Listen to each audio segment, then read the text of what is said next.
জলবায়ু পরিবর্তন, জীববৈচিত্র্য ধ্বংসে বাড়ছে কোভিডের মতো রোগের ঝুঁকি, জাতিসংঘে প্রধানমন্ত্রী।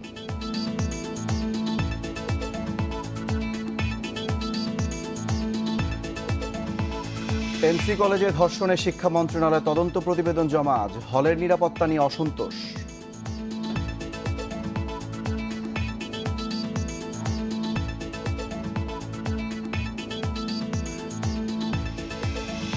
কেন্দ্রীয় প্রভাবশালীদের নিয়ন্ত্রণে ছাত্রলীগ, মত শিক্ষাবিদদের। ভাবমূর্তি উদ্ধারে আত্মশুদ্ধি চান নেতারা।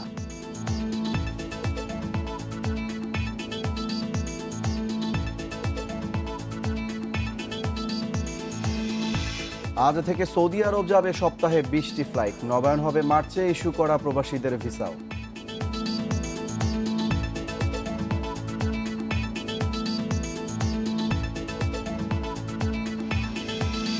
দিনে 50,000 টন বিষাক্ত বর্জ্য পড়ছে নদীতে। 3 সিটি কর্পোরেশন ওয়াসাকে দুষছে সংশ্লিষ্টরা।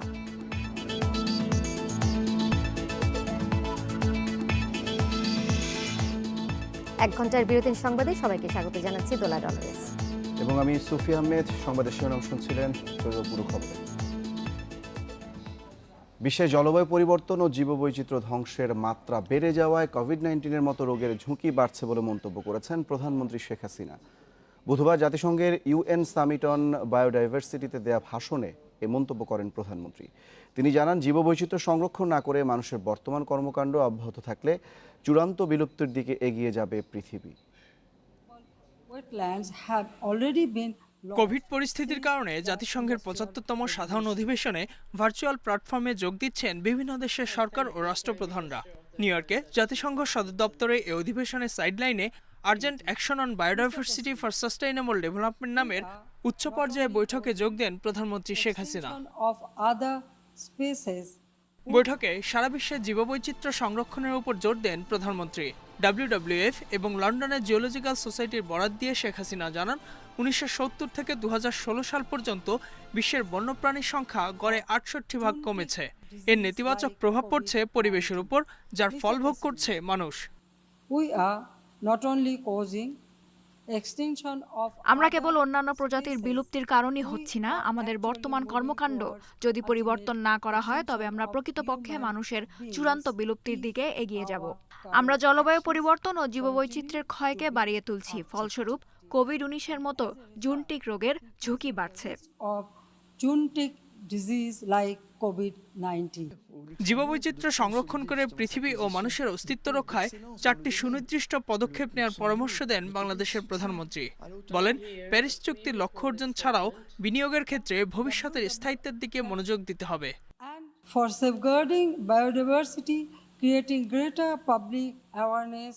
জীববৈচিত্র্য রক্ষার জন্য আমাদের শিক্ষা ব্যবস্থা এবং গবেষণার মাধ্যমে বৃহত্তর জনসচেতনতা তৈরি করা এবং জাতীয় আইন ও মনিটরিং ব্যবস্থা শক্তিশালী করা, বংশগতি বিষয়ক সম্পদ এবং এর সংক্রান্ত প্রথাগত জ্ঞান থেকে প্রাপ্ত সুফল যাতে এর প্রকৃত স্বত্বাধিকারীরা পান, তার জন্য অবশ্যই বৈশ্বিক প্রবেশাধিকার নিশ্চিত করতে হবে। Owners of the genetic resources and associated traditional knowledge. এ সময় জীববৈচিত্র্য সংরক্ষণে বাংলাদেশের নেওয়া নানা পদক্ষেপ বিশ্ব নেতাদের সামনে তুলে ধরেন প্রধানমন্ত্রী। জানান, জীববৈচিত্র্য বিষয়ক কনভেনশন বাস্তবায়নে আইন প্রণয়নকারী কয়েকটি দেশের মধ্যে বাংলাদেশ অন্যতম। এছাড়া মোট পার্থিব অঞ্চলের 5 ভাগেরও বেশি এবং সমুদ্র অঞ্চলের প্রায় 5 ভাগ পরিবেশগত সংকটাপন্ন এলাকাকে সুরক্ষিত হিসেবে ঘোষণা করেছে বাংলাদেশ। Ijazur Rahman, Independent News, Dhaka. সিলেটে এমসি কলেজ ছাত্রাবাসে গৃহবধূ ধর্ষণের ঘটনায় অনুসন্ধান শেষ করেছে শিক্ষা মন্ত্রণালয়ের তদন্ত কমিটি। আজ প্রতিবেদন জমা দেবে শিক্ষামন্ত্রীর কাছে। ছাত্রাবাসের নিরাপত্তা নিয়ে অসন্তোষ জানিয়ে ছাত্রাবাস কেন খোলা ছিল সে প্রশ্নও রেখেছে তারা। এদিকে ধর্ষণ মামলার আরও 2 আসামি তারেক ও মাহফুজুরকে রিমান্ডে দিয়েছে আদালত। গৃহবধূ ধর্ষণের পর প্রশ্ন ওঠে, কেন খোলা ছিল এমসি কলেজ ছাত্রাবাস? সেখানে কেনই বা অবস্থান করছিল শিক্ষার্থী? কলেজ কর্তৃপক্ষের কোনো গাফিলতি ছিল কিনা তা তদন্তে কমিটি গঠন করে শিক্ষা মন্ত্রণালয়। কমিটির প্রধান জানান, মন্ত্রণালয় থেকে ছাত্রাবাস খুলে রাখার কোনো নির্দেশনা ছিল না। অনলাইনে ক্লাস নেওয়ার চেষ্টা চলছে, সেই জায়গায় অবশ্যই আমরা মনে করি যে এই জাতীয় অর্থাৎ হোস্টেল খোলা রাখবার কোনো নির্দেশনা শিক্ষা মন্ত্রণালয় থেকে কিন্তু নেই। তাহলে সেই ক্ষেত্রে নিশ্চয়ই আমরা এই বিষয়গুলো আমাদের যেগুলি নজরে এসেছে আমরা এগুলো নিয়েই আমাদের প্রতিবেদন প্রস্তুত করব। তিনি আরও জানান, প্রমাণ পাওয়া গেছে ধর্ষণ মামলার আসামিদের একজন এমসি কলেজের ছাত্র। হোস্টেলে নিরাপত্তার ঘাটতিও ছিল।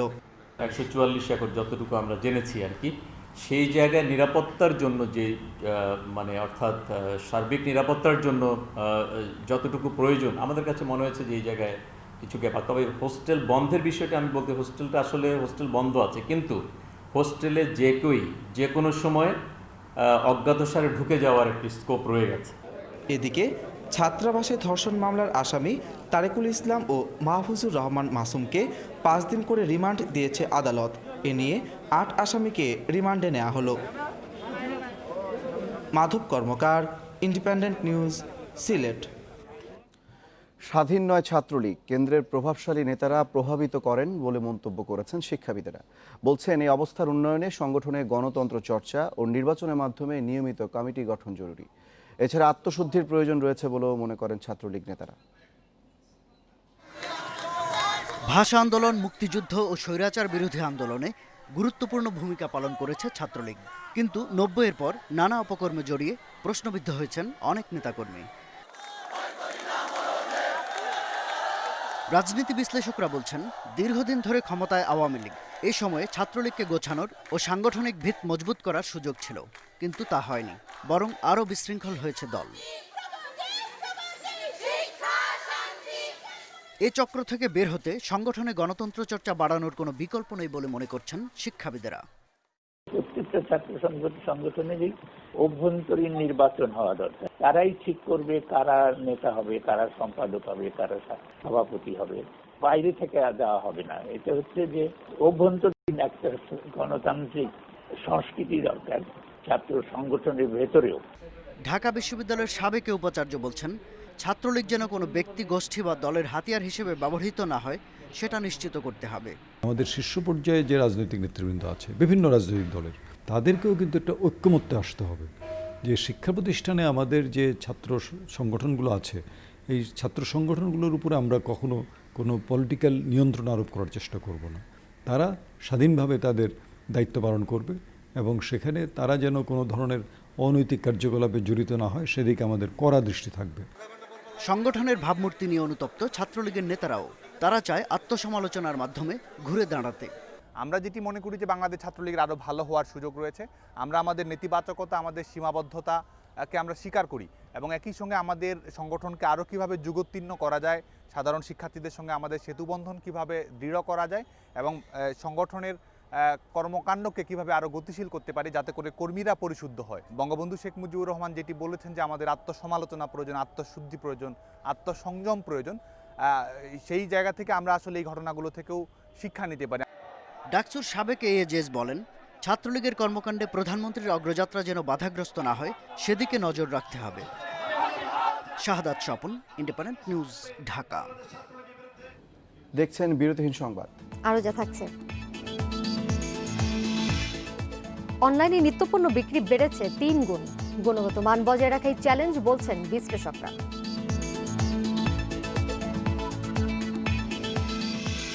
সরকারের আশ্বাসের পরও 50,000-এরও বেশি প্রবাসীর সৌদি আরব যাত্রা অনিশ্চিত। ভিসা এজেন্সিদের সংগঠন বলছে, কাগজপত্রের জটিলতায় এখন পর্যন্ত একজনও ভিসা রি-ইস্যুর আবেদন করতে পারেনি। সংগঠনটির নেতারা বলছেন, সরকারের পক্ষ থেকে দ্রুত এই সংকট নিরসন করতে না পারলে সৌদিতে কাজ হারাবে প্রায় 1.5 লক্ষ বাংলাদেশি শ্রমিক। ভিসার মেয়াদ বাড়ানো সহ কয়েকটি দাবিতে বেশ কিছুদিন ধরে আন্দোলন করে আসছিল সৌদি প্রবাসীরা। সরকারের পক্ষ থেকে 24 দিন ইকামা ও ভিসার মেয়াদ বাড়ানোর ঘোষণা আসলেও সবার ক্ষেত্রে তা স্বয়ংক্রিয়ভাবে বাড়েনি। এমন প্রেক্ষাপটে অনেকে দীর্ঘ অপেক্ষার পর টোকেন পেলেও ভিসার মেয়াদ না থাকায় টিকিট পাচ্ছেন না।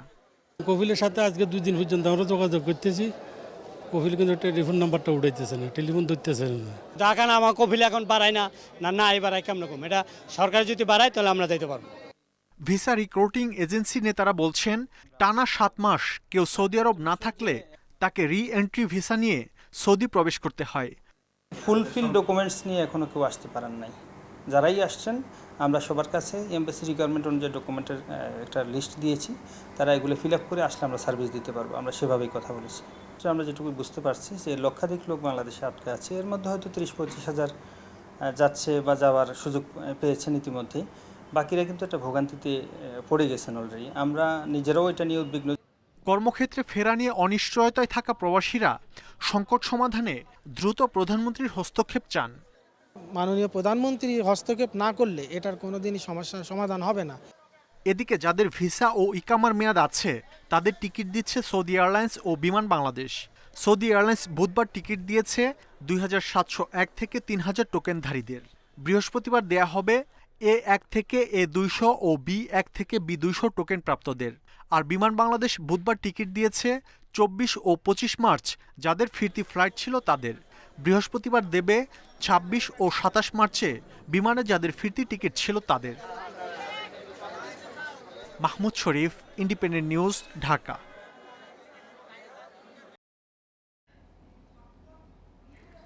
স্বয়ংক্রিয় ভিসা ও আকামার মেয়াদ বৃদ্ধি এবং সৌদি এয়ারলাইন্সের টিকিটের টোকেনের দাবিতে আজও জড়ো হয়েছেন সৌদি প্রবাসী কর্মীরা।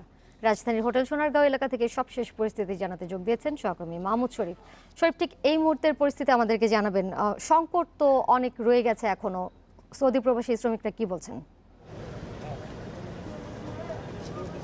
দেখুন, আজকেও এখন এই সৌদি এয়ারলাইন্সের যে টিকিট কাউন্টার রয়েছে, এই টিকিট কাউন্টারের যে প্রধান ফটক রয়েছে, এখানে দেখতে পাচ্ছেন এখানে সৌদি প্রবাসীরা এসে জড়ো হয়েছেন। তবে সেই জড়ো হওয়ার সংখ্যা কিন্তু অনেকটা কম, কারণ আমরা যে বিষয়টি শুরু থেকে দেখেছিলাম যে অনেক সৌদি প্রবাসী এখানে জড়ো হয়েছিলেন তাদের টিকিটের দাবিতে, যাতে তারা দ্রুত টিকিট পায়। কিন্তু পরবর্তীতে বিষয়টি আসলে সৌদি প্রবাসী যারা আছেন তারা পরিষ্কার হয়ে গেছেন যে যদি তাদের ইকামার মেয়াদ না থাকে বা তাদের যে মালিক রয়েছে সৌদিতে, সেই মালিক যদি তাদের ইকামার মেয়াদ না বাড়ায়, তাহলে তাদের ভিসা যে রি এন্ট্রি সেটি হবে না।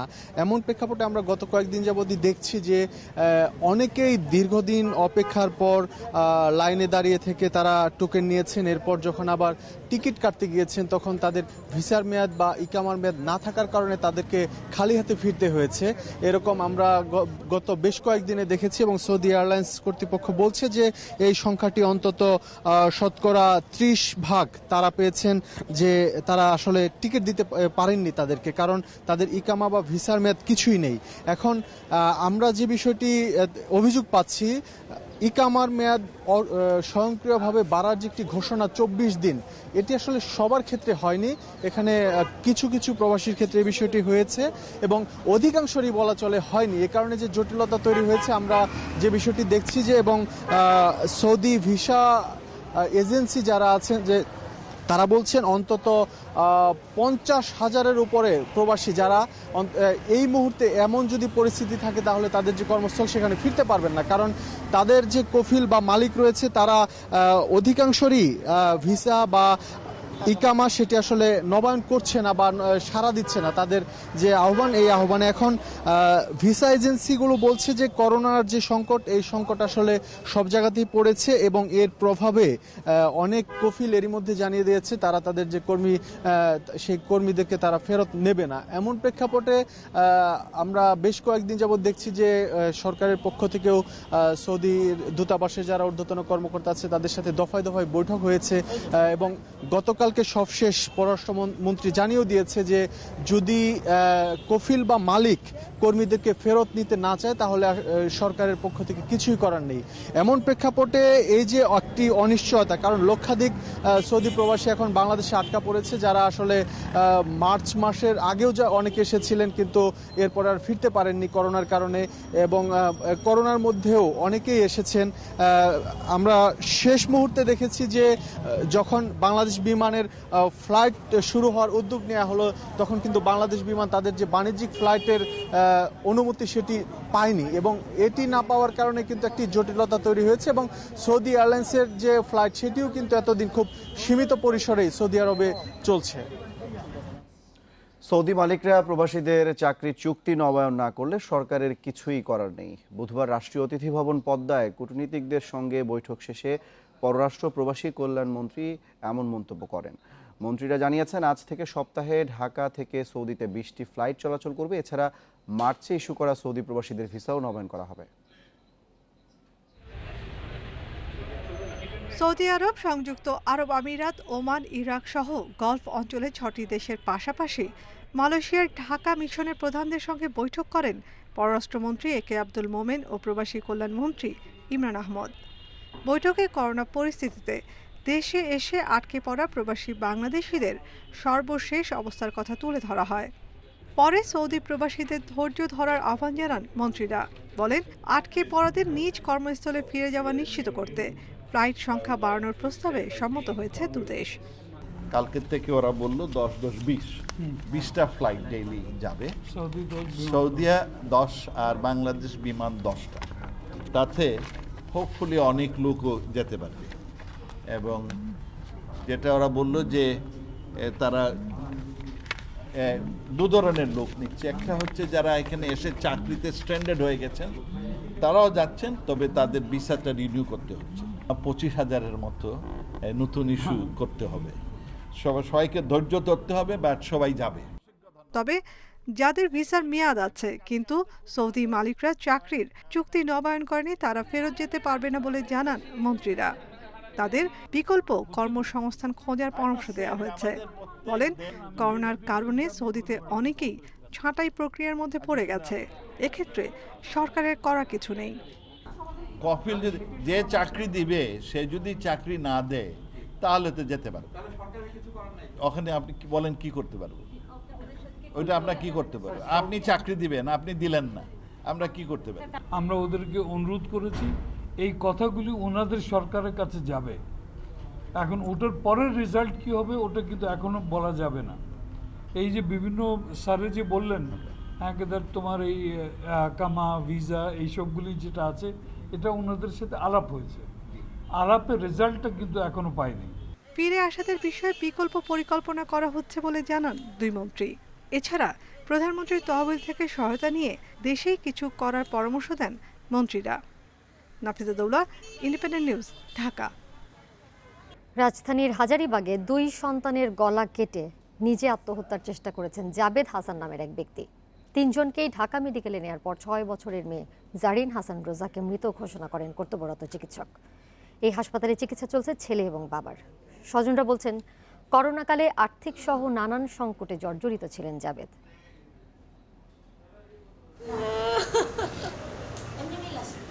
মেয়ে রোজার মৃত্যুর খবরে কান্নায় ভেঙে পড়েন মা রিমা আক্তার।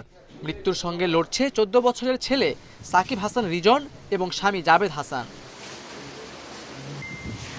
বুধবার বেলা 3টার দিকে রাজধানীর হাজারীবাগের বটতলা এলাকায় নিজ বাসায় জাবেদ ছুরি দিয়ে 2 সন্তানের গলা কেটে নিজের গলায়ও ছুরি চালিয়ে আত্মহত্যার চেষ্টা করেন। স্বজন ও স্থানীয়রা বলছে, করোনাকালে আর্থিক নানান সংকটে জর্জরিত ছিলেন জাবেদ। আমি যা দেখি মাইয়া নিচে পড়ে রয়েছে, মাইয়ার খুলে দিলাম, ধরলাম, মাইয়ার খুলে রেখে গেট খুলছে, গেট লাগাই দিছে। আমরা আসছিলাম একটা লোন চেয়েছে সে 3 লক্ষ টাকার মতো। তা আপনি কীভাবে ভাই এগুলো আসলে আমরা বলতে পারি না। তাদের পারিবারিক, তার বাসা আছে, তার ভাইরা আছে, তাদের সাথে কথা বলেন কেন? পুলিশ বলছে, পারিবারিক কলহের জেরে এই ঘটনা ঘটে থাকতে পারে। তারা বিষয়টি তদন্ত করছে। প্রাথমিকভাবে যতটুকু ধারণা করা যাচ্ছে যে কোনো সংকট থেকে হতে পারে, সেটি অর্থনৈতিক বা অন্য কোনো কারণ আছে কিনা আমরা খতিয়ে দেখব, তদন্ত করে দেখব। কোনো সংকটের কারণে তিনি বোধহয় এই ধরনের একটি কার্যক্রম পরিচালনার চেষ্টা করেছিলেন। ঢাকা মেডিকেলে চিকিৎসাধীন জাবেদের অবস্থা আশঙ্কাজনক না হলেও ছেলের অবস্থা গুরুতর। Khaled Raihan, independent News, Dhaka. বরগুনার রিফাত হত্যা মামলায় তার স্ত্রী আয়েশা সিদ্দিকা মিন্নি সহ 6 আসামিকে মৃত্যুদণ্ড দিয়েছে আদালত। বেকসুর খালাস পেয়েছেন 4 জন। বুধবার চাঞ্চল্যকর এই মামলার রায় ঘোষণা করেন বরগুনা জেলা ও দায়রা জজ আদালতের বিচারক মোহাম্মদ আসাদুজ্জামান মিয়া। এই হত্যাকাণ্ডের পর পুলিশ যে 24 জনের বিরুদ্ধে অভিযোগপত্র দিয়েছিল, তাদের মধ্যে প্রাপ্তবয়স্ক 10 আসামির বিচার হয় এই আদালতে। 15 মাস আগের এই হত্যাকাণ্ড সাড়া ফেলে গোটা দেশে। বরগুনা সরকারি কলেজের সামনে রিফাত শরীফকে দিনে দুপুরে কুপিয়ে হত্যা করে সন্ত্রাসীরা। সে ছবি সামাজিক যোগাযোগ মাধ্যমে ছড়িয়ে পড়লে শুরু হয় তোলপাড়। অবশেষে এলো সেই মামলার রায়। বুধবার বেলা 11:30টার দিকে রিফাতের স্ত্রী আয়েশা সিদ্দিকা মিন্নি সহ প্রাপ্তবয়স্ক 9 আসামিকে আনা হয় আদালতে। রায় আসে দুপুর 2টার পর। এতে মিন্নি, রিফাত ফরাজি, রাব্বি আকন, মোহাইমিনুল ইসলাম সিফাত, রেজওয়ান আলী খান হৃদয় এবং মোহাম্মদ হাসানকে মৃত্যুদণ্ডের আদেশ দেয় আদালত। তবে অভিযোগপত্র প্রমাণ না হয় বেকসুর খালাস পান পলাতক মুসা সহ রাফিউল ইসলাম রাব্বি, কামরুল হাসান সাইমুন ও মোহাম্মদ সাগর। রিফাতের বাবার করা মামলায় প্রথমে প্রধান সাক্ষী করা হয় মিন্নিকে, পরে পুলিশের অভিযোগপত্রে আসামি হিসেবে আসে তার নাম। মামলার প্রাপ্তবয়স্ক 10 আসামির বিরুদ্ধে 30 কার্যদিবসের শুনানিতে নেওয়া হয় 76 জনের সাক্ষ্য। এই রায়ে স্বস্তি প্রকাশ করেছে নিহত রিফাত শরীফের পরিবার। মাননীয় প্রধানমন্ত্রী শেখ হাসিনার প্রতি আমি আন্তরিকভাবে কৃতজ্ঞ যে তার দিক নির্দেশনায় এই মামলাটা তদন্ত এবং বিচার পর্যন্ত আমি যতটুকু আমি বুঝি, আমার মন যেটা বলছে সেটা এই মামলার রায়ের ব্যাপারে তদন্ত ব্যবস্থা যথেষ্ট সবাই আন্তরিক ছিল এবং সত্য যে বিচারটা হবে সেই দিকেই তারা ছিল। তবে রায়ের বিরুদ্ধে আপিল করার কথা জানিয়েছেন মিন্নির বাবা। মিন্নিকে ফাঁসাই দেওয়া হয়েছে, জাস্ট ফাঁসাই দেওয়া হয়েছে। আসলে মিন্নি যে দণ্ডিত করা হয়েছে এই অপরাধের সাথে সে জড়িত না। এখন আমরা উচ্চ আদালতের শরণাপন্ন হব এবং ওকে মুক্ত করবো ইনশাআল্লাহ। এদিকে মামলার প্রধান আসামি নয়ন বন্ড নামে পরিচিত সাব্বির আহমেদ গত বছর পুলিশের সঙ্গে গোলাগুলিতে মারা গেছেন। আর প্রাপ্তবয়স্ক 14 আসামির মধ্যে 8 জন জামিনে এবং 6 কিশোর রয়েছে যশোর শিশু উন্নয়ন কেন্দ্রে। শিমুল বাশার, ইন্ডিপেন্ডেন্ট নিউজ, ঢাকা। এদিকে মামলার রায়ের পর্যবেক্ষণে আদালত বলেছে, রিফাত হত্যা পূর্ব পরিকল্পিত, এক ও অভিন্ন উদ্দেশ্যে এই ঘটনা ঘটানো হয়েছে। এই ধরনের হত্যাকাণ্ড সামাজিক অবক্ষয় বলেও অভিহিত করেছে আদালত।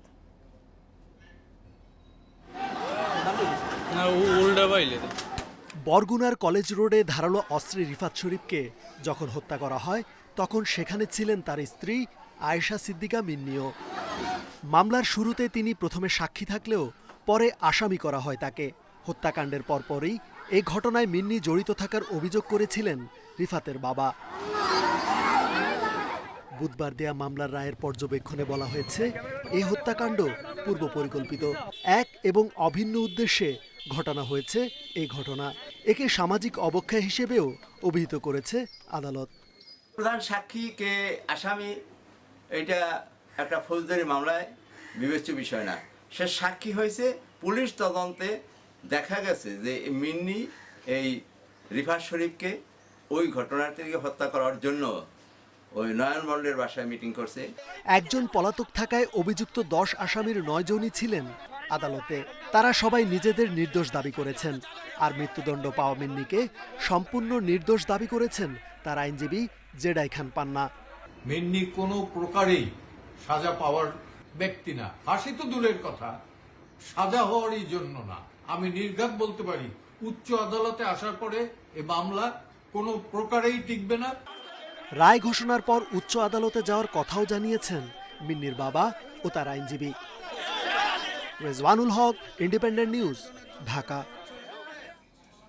ঢাকা উত্তরের মোহাম্মদপুর ও মিরপুরের বেশিরভাগ ফুটপাত ভাঙাচোরা এবং দখলের কারণে হাঁটাই দেয়। সেখানে গুলশান উত্তরার ফুটপাত উন্নত প্রশস্ত, নেই ভ্রাম্যমান দোকান। নগরবিদরা বলছেন, সমান ট্যাক্স দেওয়ার পরও এলাকা ভেদে এই বৈষম্য অগ্রহণযোগ্য। তবে উত্তরের মেয়রের দাবি, ফুটপাত নির্মাণ ও রক্ষণাবেক্ষণে সব এলাকাকে দেয়া হয় সমান গুরুত্ব। মোহাম্মদপুর টাউন হল মার্কেটে ঢোকার ফুটপাতটি প্রায় সবসময় দখলে থাকে শ্রমিক ভ্রাম্যমান দোকানীদের। আর আজম রোডের ফুটপাতের পুরোটা জুড়েই ফার্নিচারের দোকান। অফিসগামী ও স্থানীয়দের চলাচলের জন্য নেই পর্যাপ্ত জায়গা। অভিযোগ আছে সিটি কর্পোরেশন ও স্থানীয় প্রশাসনের নজরদারির অভাব নিয়েও। মাঝে মধ্যে নামখস্তে অভিযান চালায়, তাও ওই মোহাম্মদপুর এলাকায় চালানো হয় না, অন্য এলাকায় চালানো হতে পারে। গুলশান বনানী ওইখানে অভিজাত এলাকার মানুষ, ওনাদের জন্য এই অভিযানগুলো পরিচালিত হয়। এগুলো ফুটপাত না, ওগুলো মাঠের সামনের জায়গা। ফুটপাত ধরে ওই যে বড় রাস্তার ওগুলাকে উড়ে সব উড়াইতেছে, সব উড়াইতেছে। আর থাকবে না, আর থাকবে না, আর থাকবে না বলছি তো। একই অবস্থা মিরপুর 12 নম্বরের আবাসিক এলাকার ফুটপাতগুলোর। ভাঙাচোরা ফুটপাতে বসছে চা স্টল, মোটরসাইকেল রিপেয়ারিং দোকান সহ বিভিন্ন ব্যবসা। ফুটপাত দিয়ে আমাদের চলতে হয়, সেই ফুটপাতগুলোই ওরা বন্ধ করে রাখছে। সেই জন্য আমাদের খুব অসুবিধা হয়। এটার জন্য সংস্কার দরকার। এই রাস্তাটা দিয়ে আসছি কিন্তু রাস্তা দিয়ে তো আপনার গাড়ি যাচ্ছে, রিক্সা যাচ্ছে, এটা তো আমার জন্য রিস্ক। কিন্তু আমি যদি ফুটপাতে দিয়ে যেতাম তাহলে আমার এই রিক্সটা তো থাকতো না। বিজনেসের ক্ষেত্রে কম্পিটিশন মার্কেটে এরা যখন সামনে চলে আসে আমারও তো দেখা যায় না, আমি যখন ভিতরে বসে আমার ভিতরে বসতে কোনো অসুবিধা নেই। তবে ভিন্ন চিত্র উত্তরা ও গুলশান এলাকার। উন্নত ও প্রশস্ত ফুটপাতে নেই ভ্রাম্যমাণ দোকান, এমনকি গুলশান ডিসিসি মার্কেটের ফুটপাত আর মোহাম্মদপুর টাউন হল মার্কেটের ফুটপাতের বৈষম্য স্পষ্ট। নগরবিদরা বলছেন, দুই সিটিতে সমান ট্যাক্স দেওয়ার পরও এই বৈষম্য গ্রহণযোগ্য নয়। মোহাম্মদপুর মিরপুরের মতো জায়গাকে বঞ্চিত রেখে গুলশান বনানীর মতো জায়গায় শুধু ফুটপাত তৈরি হবে, এটি যেমনি করে কাম্য না, তেমনি করে অঞ্চল ভিত্তিক সহজগম্যতা নিরূপণের মধ্যে দিয়ে অবশ্যই একটি পরিবেশ বান্ধব এবং পদচারী বান্ধব ফুটপাত সকল মানুষ প্রত্যাশা করে। তবে ঢাকা উত্তরের মেয়রের দাবি, বৈষম্য নয়, ফুটপাত নির্মাণ বা ব্যবস্থাপনায় সব এলাকাকেই সমান গুরুত্ব দেওয়া হয়। যেভাবে উত্তরের রাস্তা হচ্ছে, যেভাবে গুলশানের রাস্তা হচ্ছে, যেভাবে বাড়িধারের রাস্তা হচ্ছে, সে একই কন্ট্রাক্টর কিন্তু সবখানে কিন্তু করছে। মাল ম্যাটেরিয়ালসে কোনো ডিফারেন্ট কিন্তু কিছু নেই। ফুটপাতে যারা কোনো ধরনের অবৈধ জিনিসপত্র রাখবে আমরা কিন্তু সাথে সাথে কিন্তু এখানে আমরা নিলাম করে দিচ্ছি। এবং ফুটপাতের মধ্যে ফার্নিচার যদি পাই বা যা কিছু পাবো, আমার যদি ম্যাজিস্ট্রেটের চোখে পড়ে, এই অভিযান কিন্তু অব্যাহত থাকবে। ফুটপাত দখল মুক্তি দীর্ঘস্থায়ী পরিকল্পনা ও তা বাস্তবায়নে জোর দিচ্ছেন নগরবিদেরা। Afroza Khatun, Independent News, Dhaka. যা আরও বাড়ছে। ওয়াশিংটন জানিয়েছে, আমরা তাদের অন্যতম নির্ভরযোগ্য অংশীদার। সামাজিক ও অর্থনৈতিক উন্নয়নে পারস্পরিক সহযোগিতা নিয়ে সন্তুষ্ট তারা। করোনা পরবর্তী স্বাস্থ্যসেবা ও আর্থিক খাতে সহযোগিতা বাড়ানোর আগ্রহ দেখিয়েছে যুক্তরাষ্ট্র। আলোচনায় প্রতিবেশী ও আঞ্চলিক রাষ্ট্রের পাশাপাশি গুরুত্বপূর্ণ দেশগুলোর সঙ্গে অর্থনৈতিক কূটনীতি বাড়ানোর উপর জোর দেন সালমান এফ রহমান। যুক্তরাষ্ট্রের সঙ্গে বাণিজ্য সম্পর্ক বাড়াতে দুই দেশের শিল্প খাতে পারস্পরিক সহযোগিতা বাড়ানোর তাগিদও দেন তিনি। Bangladesh would continue to pursue economic diplomacy proactively with neighboring regional and global players. প্রতিবেশী, আঞ্চলিক এবং গুরুত্বপূর্ণ রাষ্ট্র, বিশেষ করে যুক্তরাষ্ট্রের সঙ্গে চমৎকার অর্থনৈতিক কূটনীতি রয়েছে বাংলাদেশের। আমরা আশা করছি অর্থনৈতিক ও রাজনৈতিকভাবে দুদেশের সম্পর্ক আরও উচ্চ পর্যায়ে পৌঁছাবে, আর এই সম্পর্কের প্রতিফলন দুদেশের প্রতিটি নাগরিকের মধ্যেও পড়বে। ইউএস ফেডারেল এভিয়েশন অ্যাডমিনিস্ট্রেশন এবং সিভিল এভিয়েশন অথরিটি অব বাংলাদেশের মধ্যে ইতিবাচক যোগাযোগ আরও বাড়বে বলেও আশা করছে দুপক্ষ। অনিমেষ কর, ইন্ডিপেন্ডেন্ট নিউজ, ঢাকা। নদী দূষণে ঢাকা ও নারায়ণগঞ্জের 3 সিটি কর্পোরেশন ওয়াসাকে দুষছেন সংশ্লিষ্টরা। দিনে শিল্প ও পয়ঃবর্জ্য সহ প্রায় 50,000 মেট্রিক টন বিষাক্ত কঠিন বর্জ্য ফেলা হচ্ছে নদীতে। ঢাকা চারপাশের নদীগুলোর 760টি পয়েন্ট দিয়ে প্রাণ প্রকৃতির জন্য ক্ষতিকর এবং এসব বর্জ্য মিশে যাচ্ছে পানিতে। বুড়িগঙ্গা, বালু, শীতলক্ষা, তুরাগ সহ ঢাকার চারপাশের নদী দূষণের 60% জন্য দায়ী ওয়াশিং ও ডাইং কারখানার অপরিশোধিত বিষাক্ত বর্জ্য। এতে ক্রোমিয়াম, ক্যাডমিয়াম সহ 7 ধরনের রাসায়নিক সরাসরি পড়ছে নদীতে। পানিতে প্রবেশে বাধা পাচ্ছে সূর্যের আলো, কমছে দ্রবীভূত অক্সিজেনের মাত্রা, বিপন্ন হচ্ছে জলজ প্রাণী। সরেজমিন পরিদর্শন ও জিপিএস ব্যবহার করে চালানো সমীক্ষায় দেখা গেছে, বুড়িগঙ্গা, তুরাগ, বালু ও টঙ্গী খালের 400 পয়েন্ট দিয়ে শিল্প ও সিটি কর্পোরেশনের কঠিন বর্জ্য এবং 360টি পয়েন্ট দিয়ে ওয়াসার পয়ঃবর্জ্য পড়ছে নদীতে। দূষণ বন্ধে তাই এসব প্রতিষ্ঠানের উদাসীনতাকে দুষছেন সংশ্লিষ্টরা। 513টি পয়েন্ট সোর্স পেয়েছে, যেখান দিয়ে ইন্ডাস্ট্রিয়াল ওয়েস্ট এবং পয়ঃবর্জ্য নদীগুলোতে পড়ছে জায়গা চারপাশে, আর 557টি আমরা ডাস্টবিন পেয়েছি। নদীকে দূষণ মুক্ত করার কোনো কার্যকরী উদ্যোগ সরকার গ্রহণ করেনি। সরকার আসলে নদীকে রক্ষার চাইতে দূষণকারী শিল্প প্রতিষ্ঠানকে রক্ষায় অনেক বেশি আগ্রহী। সরকারের সংজ্ঞায় হয়তোবা যিনি দূষণ করেন তিনি আসলে উন্নয়ন করেন, দূষণকে এবং উন্নয়নকে সরকার আসলে আলাদা করতে পারছে না। নদী গবেষণা ইনস্টিটিউট বলছে, শিল্প ও পয়ঃবর্জ্য ছাড়াও নদী দূষণের জন্য দায়ী পলিথিন থেকে শুরু করে নৌযান, হাসপাতাল, ডকইয়ার্ড ও ইটভাটার বর্জ্য। ঢাকার চারপাশের নদী রক্ষায় মহাপরিকল্পনার কথা বলা হলেও দৃশ্যমান কোনো অগ্রগতি দেখছেন না পরিবেশবিদরা। আমরা যদি শিল্পায়নটাকে পরিকল্পিত করতে পারতাম তাহলে শিল্প দূষণ হতো না। আমরা যদি নগরায়নটাকে রেগুলেট করতে পারতাম তাহলে আমাদের নগরের যে গৃহস্থলী বর্জ্য সেটা যেত না। কাজেই আমাদের দেশে যে বেপরোয়া শিল্পায়ন হয়েছে এতে সমস্ত নদী বিপন্ন। ঢাকার বর্জ্য ব্যবস্থাপনা করে 2 সিটি কর্পোরেশন, পয়ঃবর্জ্য ব্যবস্থাপনার দায়িত্বে আছে ওয়াসা। পরিবেশ অধিদপ্তরের তথ্য বলছে ঢাকার শতকরা 70% কারখানায় বর্জ্য শোধনে ইটিপি ব্যবহার করছে না। বাসাবাড়ি, হোটেল, রেস্টুরেন্ট থেকে শুরু করে শিল্পের নানা বর্জ্য ইচ্ছেমতো ফেলা হচ্ছে এ নদীতে। নদী দূষণের এই মারাত্মক ভয়াবহতা দেখে মনে প্রশ্ন জাগতেই পারে, নদী রক্ষায় সংশ্লিষ্ট কি কোনো প্রতিষ্ঠান রয়েছে এদেশে? Buddhadeb Kundu, independent news, Babubazar, Dhaka. গত 50 বছরে বরিশাল নগরীর 70% পুকুর ভরাট হয়েছে। ভরাটের হাত থেকে পুকুর রক্ষায় 12টি মামলা করেছে পরিবেশবাদী সংগঠন বেলা। পুকুর রক্ষায় সদিচ্ছা থাকলেও আইনি জটিলতায় এগোতে পারছে না পরিবেশ অধিদপ্তর। বরিশাল নগরীর ভাটিখানা এলাকায় এই পুকুরটি খনন করা হয় 1920 সালে। স্কুল, মাদ্রাসা ও মসজিদের মুসল্লি সহ কয়েক হাজার মানুষ পুকুরটি ব্যবহার করছে। সম্প্রতি এটি ভরাটের কাজ শুরু করেছে মালিকপক্ষ। ব্যবহারযোগ্য পুকুরটি রক্ষায় মানববন্ধন সহ নানা কর্মসূচি করেছে এলাকাবাসী। মাদ্রাসায় প্রায় 150 ছাত্র আছে, এদের উজু গোসলের জায়গা এই একমাত্র পুকুরটি। এই পুকুরটা জনসাধারণ যেহেতু উপকৃত হয়, তা আমাদের সকলের দাবি, এলাকার দাবি, এই পুকুর যাতে ভরাট করা না হয়। প্রায় 22% জমি জুড়ে থাকা পুকুরের মালিক ফয়েজ মিয়ার পরিবারের 5 সদস্য। তারা বলছেন বসতবাড়ি বানানোর জায়গা না থাকায় নেওয়া হয়েছে ভরাটের সিদ্ধান্ত। আমাদের মালিকানা সম্পত্তি, আমরা এর জন্য ওটা ভরাট করতে গেছি, কিন্তু এত যে বাধা পড়বে তা তো আমরা বুঝি নাই। পরিবেশবাদী সংগঠন বেলার হিসাবে বরিশাল নগরীতে একসময় পুকুর ছিল অন্তত 300, বর্তমানে মাত্র 87টি পুকুর রয়েছে। 12টি পুকুর ভরাটের হাত থেকে রক্ষায় মামলা করেছে বেলা। আমরা পরিবেশ অধিদপ্তরকে জানিয়েছি, জেলা প্রশাসনকে জানিয়েছি এবং জনগণের সাথে মানববন্ধন করেছি। বরিশালে প্রায় 12টি পুকুর নিয়ে ইতিমধ্যে আমরা লোকাল কোর্টে মামলা করেছি এবং যে পুকুরগুলো বর্তমানে রয়েছে আমরা সেগুলো নিয়ে আইনগত ব্যবস্থা গ্রহণ করব। পরিবেশ অধিদপ্তর বলছে আইনি জটিলতায় ব্যক্তি মালিকানাধীন পুকুর রক্ষায় বেগ পেতে হচ্ছে।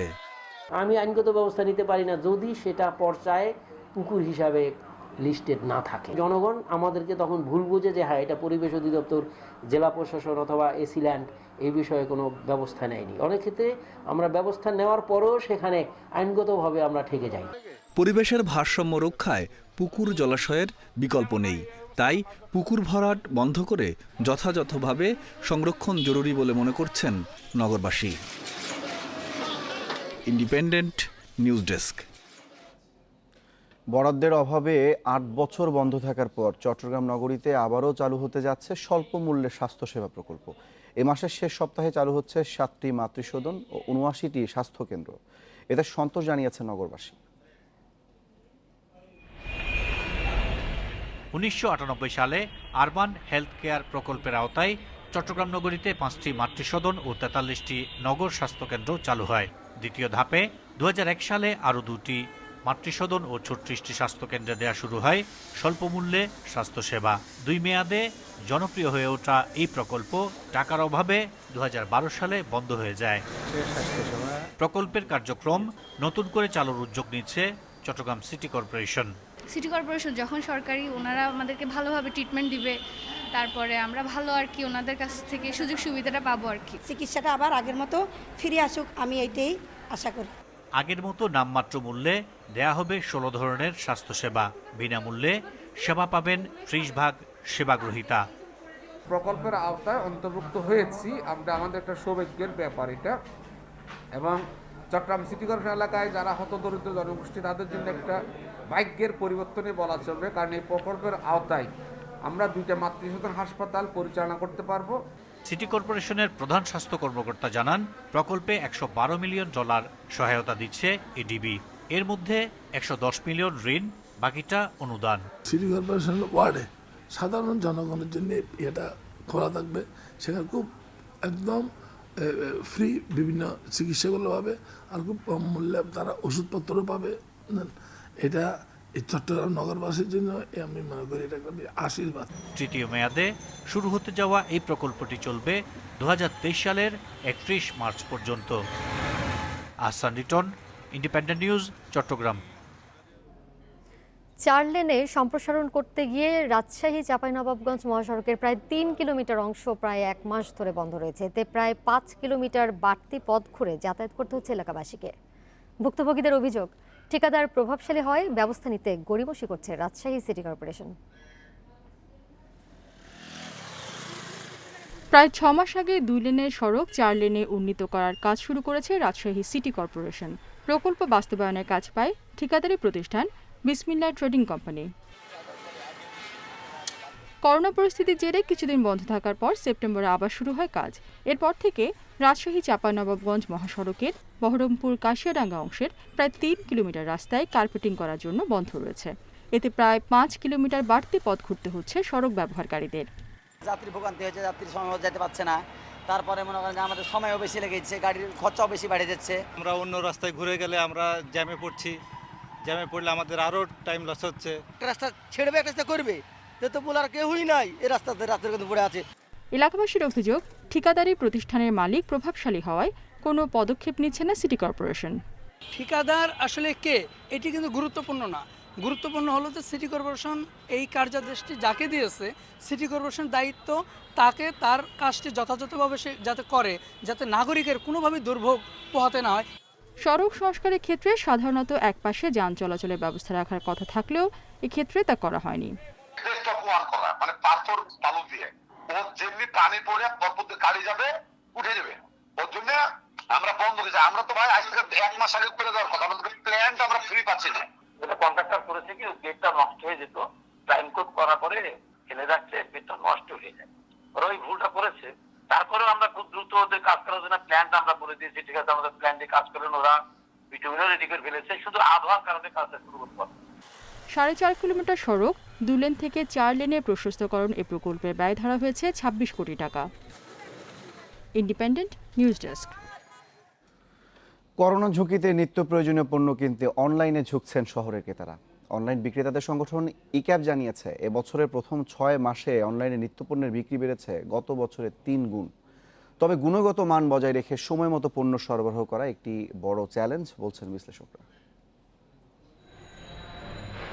ওষুধ ব্যবসায়ী সাইফুল্লাহ আরজু করোনার কারণে ঘরের বাইরে খুব কম বের হন। আগে নিত্যপণ্য কিনতে বাজারে গেলেও এখন কেনেন অনলাইনে। গৃহিণী নুরুন্নাহারও অনলাইন স্টোর থেকে নিচ্ছেন রান্নার সব পণ্য। এরকম অনলাইনে কেনাকাটা করছেন অনেকেই। করোনাকালীন সময় আসলে আমরা কেউ বাইরে তেমন যেতে পারছি না, আর না যাওয়াটাই ভালো। এখন গ্রসারি আইটেমগুলো যেগুলো আমরা কিনছি, এগুলো অনলাইন থেকেই কিনছি। অনলাইনের যেসব অর্ডারগুলো আছে সেগুলো দেখার পরে আমার মনে হচ্ছে যে আমি অনলাইনের মাধ্যমে বাজারটা করে নিয়ে আসি, তাহলে আমার জন্য সুবিধা, নিরাপত্তা থাকা যাচ্ছে। সকল রান্নার কাজের জিনিসগুলো অনলাইনে আমি অর্ডার করে কিনি। E commerce association of Bangladesh e-CAB বলছে, গেল বছর প্রতি মাসে অনলাইনে নিত্য প্রয়োজনীয় পণ্য বিক্রির পরিমাণ ছিল গড়ে 30 কোটি টাকা। চলতি বছর তা বেড়ে দাঁড়িয়েছে 100 কোটি টাকায়। সেই সাথে অনলাইনে সব ধরনের পণ্যের বিক্রি দাঁড়িয়েছে মাসে প্রায় 500 কোটি টাকা, যা জানুয়ারিতেও ছিল মাত্র 100 কোটি। 30 কোটি আসলে মান্থলি সেলস ই কমার্সে ছিল গ্রোসারিতে, সেটা আসলে এখন বৃদ্ধি পেয়ে আসলে আমরা দেখছি যে প্রায় 80 থেকে 100 কোটি টাকা, অর্থাৎ প্রায় 3 গুণ আসলে প্রবৃদ্ধি আমরা দেখছি। এদিকে ক্রেতা বাড়ায় নিত্যপণ্য নিয়ে অনলাইনে হাজির হচ্ছেন নতুন উদ্যোক্তারাও। তবে পণ্য সরবরাহে নানা ধরনের চ্যালেঞ্জের মুখে পড়তে হচ্ছে তাদের। ডেলিভারিটি আমাদের জন্য একটি বড় চ্যালেঞ্জ, প্রতিটি ই কমার্সের জন্য একটি বড় চ্যালেঞ্জ। কারণ আমার বিগত সময়গুলোতে যে পরিমাণ অর্ডার আসলে আমরা পাইনি, এখন কিন্তু সেই অর্ডার পরিমাণ অনেক বেড়ে গেছে। সরবরাহ ব্যবস্থা ও মান নিশ্চিত করতে না পারলে অনলাইনে নিত্যপণ্যের বাজার মুখ থুবড়ে পড়তে পারে বলছেন বিশ্লেষকরা। নিত্যপণ্যের মধ্যে অনেক পচনশীল পণ্য রয়েছে, যা নির্দিষ্ট সময়ের মধ্যে সরবরাহ করা না হলে ব্যবহার উপযোগী থাকে না। আমাদের শুধু পণ্য বিক্রি করলে হবে না, সেটার সাথে সংশ্লিষ্ট যে সার্ভিসগুলো রয়েছে, যেমন ডেলিভারি সার্ভিস সেখানে একটা সার্ভিস, আবার পেমেন্ট সার্ভিস একটা সার্ভিস, এই সংশ্লিষ্ট সার্ভিসগুলোর মানও বাড়াতে হবে। এবং সেটা যদি আমরা বাড়াতে পারি তাহলে এই জিনিসটা, এই গ্রোথটা আসলে করোনার পরেও ধরে রাখা সম্ভব হবে। আগে দেশে মোট অনলাইনে বিক্রির 8 ভাগ নিত্যপণ্য থাকলেও বর্তমানে তা 20%-এরও বেশি বলে জানিয়েছে ইক্যাব। Irin Khatun, Independent News, Dhaka. দেখছেন বিউতিন সংবাদ। আরো যা থাকছে, বিশ্বে করোনায় বেড়েছে মৃত্যু ও আক্রান্তের সংখ্যা, 24 ঘন্টায় প্রাণ গেছে 6,000 মানুষের।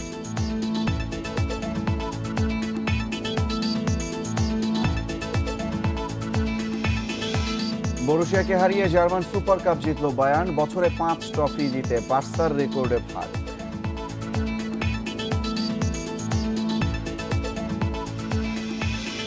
রংপুরে রেকর্ড পরিমাণ বৃষ্টির 5 দিন পরেও নগরীর বেশিরভাগ এলাকার পানি এখনও নামেনি। নগরীর নির্মাঞ্চলে এখনও পানিবন্দী 1.5 লাখেরও বেশি মানুষ। জলাবদ্ধতার কারণ হিসেবে অপরিকল্পিত ড্রেনেজ ব্যবস্থাকে দোষের নগরবাসী। সিটি মেয়র জানালেন, জলাবদ্ধতা নিরসনে কাজ চলছে। রংপুরে গত শনিবার রাত থেকে রোববার সকাল পর্যন্ত বৃষ্টি হয় 447 মিলিমিটার, যা গত 100 বছরের মধ্যে জেলায় 24 ঘন্টায় সর্বোচ্চ বৃষ্টিপাতের রেকর্ড। শনিবার থেকেই পানিতে তলিয়ে নগরীর অনেক রাস্তাঘাট, বাড়িঘর সহ বেশ কিছু স্থাপনা। পানি না নামায় পরিবার পরিজন নিয়ে বিপাকে পড়েছেন অনেকেই।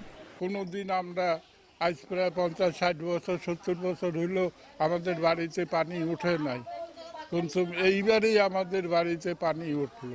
এতটুক পানি হয়ে গেছে, মানে করে এমন অবস্থা আছি, একদিন এক রাত অনাহারে ছিলাম, থাকিয়ে কাল কষ্ট করি বউ বাচ্চা নিয়ে ওই জুম্মাপাড়া যা উঠছি স্কুলের মাঠে। ভারী বৃষ্টিপাতে ফুটে উঠেছে নগরীর অপরিকল্পিত ড্রেনেজ ব্যবস্থার চিত্র, বলছেন নগরবাসী। ড্রেন নিচু হয়ে গেছে, রাস্তা উঁচু হয়ে গেছে, এবং ড্রেনের ভিতরে পানি ঢুকবার যে স্পেসগুলো রাখার কথা, সেই স্পেসগুলো কিন্তু ঠিকভাবে রাখা হয়নি। সেই ড্রেনের মধ্যে ছোট ছোট কিছু ফুটো করা হয়েছে, এই ফুটো দিয়ে বালু ঢুকে বন্ধ হয়ে যেতে পারে, যার ফলে সেটাই হয়েছে, পলিথিন ঢুকেছে। সিটি মেয়রও জানালেন, শ্যামাসুন্দর কর্পোরেশনকে এখন থেকেই ব্যবস্থা নেওয়ার দাবি নগরবাসীর। Independent news desk. একদিনে করোনায় মৃত ও আক্রান্তের সংখ্যা আবারও বেড়েছে। বিশ্বে প্রাণ গেছে 6,000 মানুষের, নতুন করে শনাক্ত হয়েছেন 3 লাখের বেশি মানুষ। এ নিয়ে করোনায় 10,18,000 মানুষের প্রাণহানি হলো, আর মোট আক্রান্ত 3,41,00,000 বেশি। ভারতে 24 ঘন্টায় করোনায় 1,179 জনের মৃত্যু হয়েছে। দেশটিতে নতুন আক্রান্ত 86,000 মানুষ। যুক্তরাষ্ট্রে 903 জনের প্রাণহানি হয়েছে, নতুন করে শনাক্ত হয়েছেন 39,000 মানুষ। অন্যদিকে ব্রাজিলে 952 জনের মৃত্যু এবং 33,000 নতুন মানুষ আক্রান্ত হয়েছেন। স্পেনে বুধবার 11,000 নতুন রোগী মিলেছে। রাজধানী মাদ্রিদ ও তার আশপাশের অঞ্চলে লকডাউন জারি করা হয়েছে। ফ্রান্সে 13,000 রোগী মিলেছে, যুক্তরাজ্যে মিলেছে 7,000 রোগী। সংক্রমণের হার অনুপাতে আরও কড়াকড়ি আরোপের কথা জানিয়েছেন প্রধানমন্ত্রী বরিস জনসন।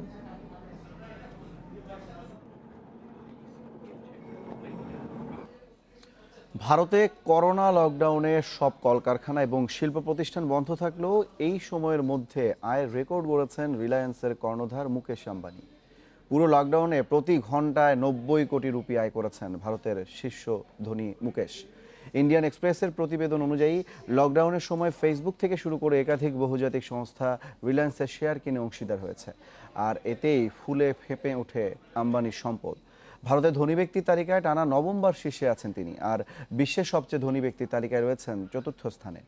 বর্তমানে মুকেশ আম্বানির ব্যক্তিগত সম্পদের পরিমাণ 6,58,000 কোটি রুপি। এর মধ্যে শুধুমাত্র ফেসবুক, গুগল, সিলভার লেকের মতো সংস্থার সঙ্গে জোট বেঁধেই আয় করেছেন 2,77,700 কোটি রুপি।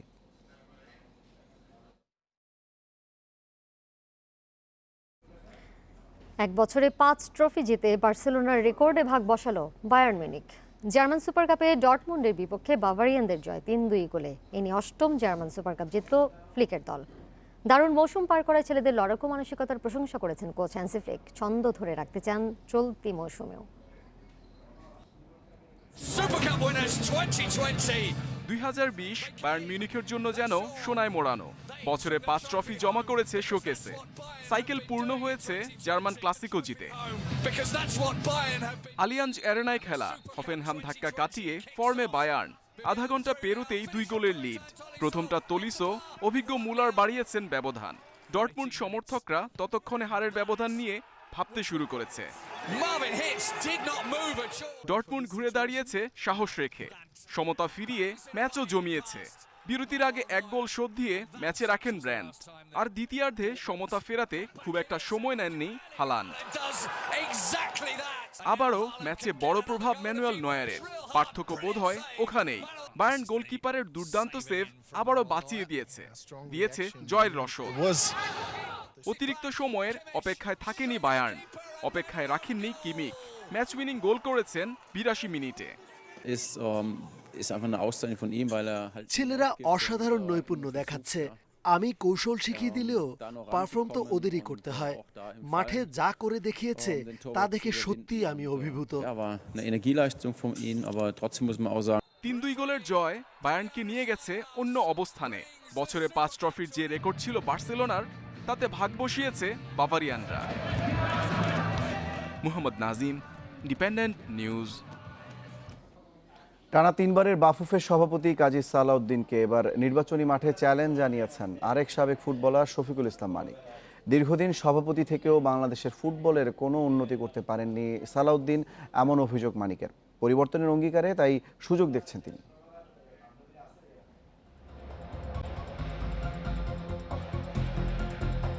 নিরুত্তাপ নির্বাচনী লড়াইয়ে নতুন মাত্রা যোগ করেন শফিকুল ইসলাম মানিক। সালাউদ্দিনের বিপক্ষে দাঁড়িয়ে চলে আসেন শিরোনামে। টিম যখন একটা বড় টিমের সাথে খেলে, চ্যালেঞ্জ নেয়, তখন কিন্তু আন্ডারডগ টিম। কোচিংয়ে সম্পৃক্ত মানিক হঠাৎ কেন নির্বাচনের মাঠে? কবে থেকে ভেবেছেন লড়বেন বাফুফের সভাপতির পদে? আমি 40 বছর যাবত এখানে আছি। আমি প্লেয়ার, কোচ, সাংগঠনিক দক্ষতাও আমার কিছু আছে। সেগুলোকে পুঁজি করে আমি মনে করেছি, যেহেতু ফুটবলের আমার জীবনের সব অংশটাই ফুটবলকে ঘিরে, তো আমার বাকি জীবনটা ফুটবলকে ঘিরেই কাটবে। ফর্ম তোলার 3rd ডেতে, 2nd ডে রাত্রেবেলা আমি চিন্তা করলাম যে আমার মনে হয় ফর্ম কেনা উচিত, এবং সেটা সভাপতি পদে। ফেভারিট সালাউদ্দিন প্রচারণায় ঢের এগিয়ে, সেখানে মানিক এগোচ্ছেন একাকী নিভৃত্তে। লড়াইয়ের সাহস, প্রেরণা কোথা থেকে মিলেছে? পরিবর্তনের ডাকে কোন মন্ত্রে বিশ্বাস রাখছেন মানিক? ইশতেহার থেকে তার ধারণা মিলেছে কিছুটা। মাননীয় প্রধানমন্ত্রী ফুটবলের লোক, তার কাছে প্রত্যাশা অনেক বেশি থাকবে আমার, বিকজ উনি ছাড়া এই মুহূর্তে ফুটবলকে সামনের দিকে এগিয়ে নিয়ে যাওয়া কারো পক্ষে সম্ভব না। ওনার সাহায্য সহযোগিতার প্রয়োজন হবে। আমার বিশ্বাস, ওনার কাছে যেতে পারলে আমি বিশ্বাস করি যে উনি ফুটবলের জন্য অনেক কিছু ঢেলে দেবেন।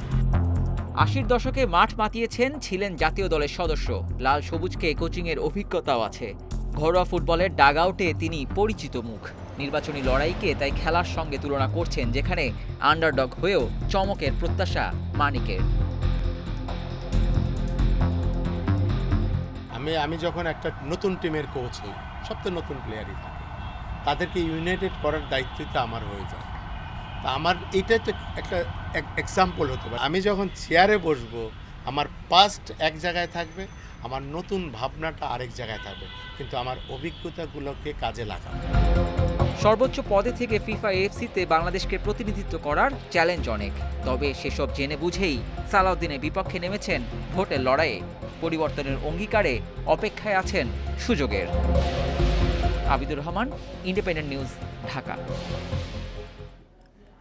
আইপিএলে নিজেদের তৃতীয় ম্যাচে সহজ জয় পেয়েছে কলকাতা নাইট রাইডার্স। বোলারদের নৈপুণ্যে রাজস্থান রয়্যালসকে 37 রানে হারিয়েছে তারা। 175 রানের টার্গেটে নেমে 9 উইকেটে 137 রানে শেষ হয় রাজস্থানের innings.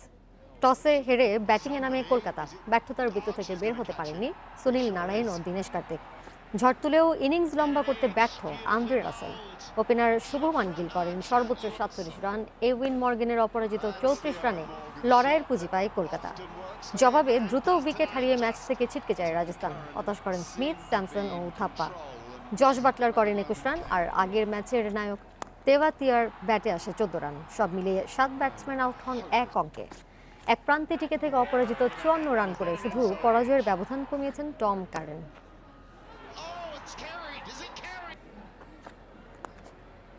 Should be caught by somebody. Is it Archer's going to catch it? He sure is. এই ছিল 1 ঘন্টার বিরতিহীন সংবাদে। ইন্ডিপেন্ডেন্ট টেলিভিশনের সব খবর আরও বিস্তারিত জানতে চোখ রাখুন ফেসবুক, ইউটিউব ও টুইটারে। এতক্ষণ সাথে থাকার জন্য ধন্যবাদ সবাইকে।